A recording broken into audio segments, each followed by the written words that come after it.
There's no words for it. Everybody was very silent as we were flying over and getting closer to the ground, and being able to see is just shocking.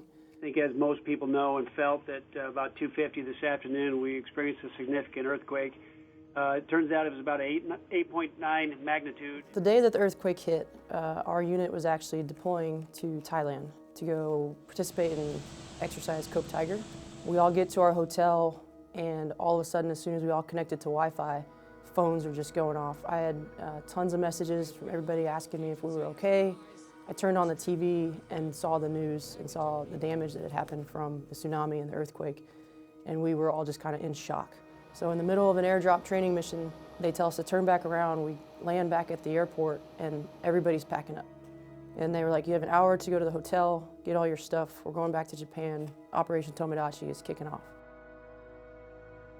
Every day, every hour, there was a new development that kept piling on. And so you didn't ever know exactly what happened at the moment. It was like a week later, you realize the devastation that just happened. You know, and then the nuclear, who saw that coming? Nobody saw that coming. That was like a curveball.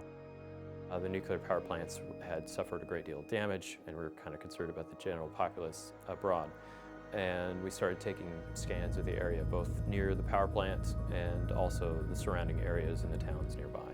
The buildings had fallen apart. There was a lot of additional parts of structures that were laying about, and I believe there were fire trucks nearby, and they were regularly spraying water to keep it cool. The environmental department on base came to assist to determine if we were radiologically contaminated. I remember us giggling at that point. I remember taking out my camera and taking a picture of my engineer when he was getting scanned, and he was just smiling. We were still riding that high of being able to help truly make a big difference. To try to remember that one power plant that was damaged, we could remember it, but it kind of dwarfed in comparison of the amount of towns and deaths that occurred in the areas that we were in due to the tsunami itself. We basically took one of our crews out of alert and took off probably about 3 or so in the morning with 2 special tactics teams, 2 Humvees in the back of the airplane. They flew up to Matsushima. They had a reception team there waiting on them, and one special tactics team stayed there with them to set up some mobile comms and work with them to sort of expand the runway opening with them. And they did the roughly 20-mile overland drive to get from Matsushima to Sendai International Airport. I would say about half of it to a third of it was completely covered with either water or mud or slush.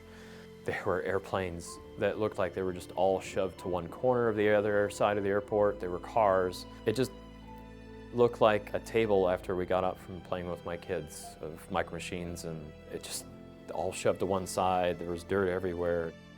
By roughly 10, 11 o'clock that morning, we had 2 comm nodes set up at those 2 airfields, and they started clearing both runways. By 3 or so in the afternoon, we landed the first MC-130 on the runway at Sendai International Airport.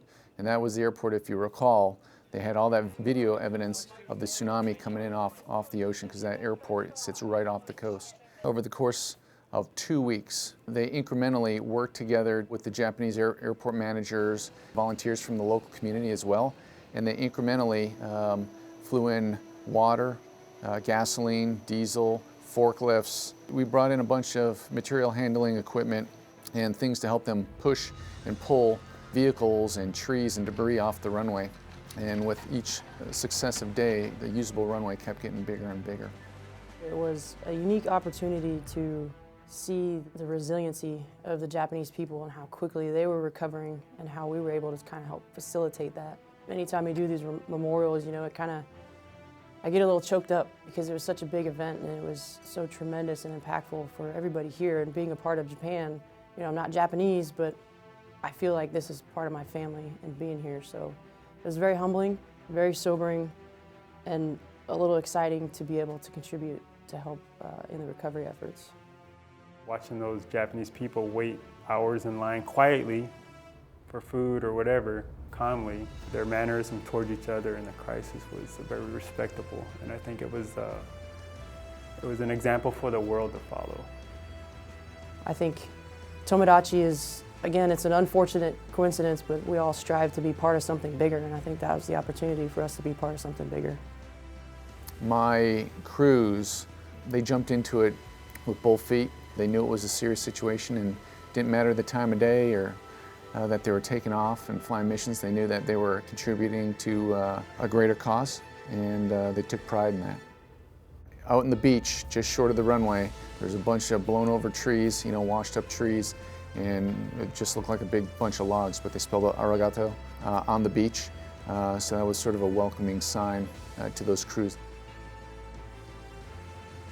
If something were to happen here again, I know that the United States will probably do anything in its power to help out, and I'd like to say it'd probably be the same way if the shoe were on the other foot. If we needed some support, that the Japanese would be there to help us as well.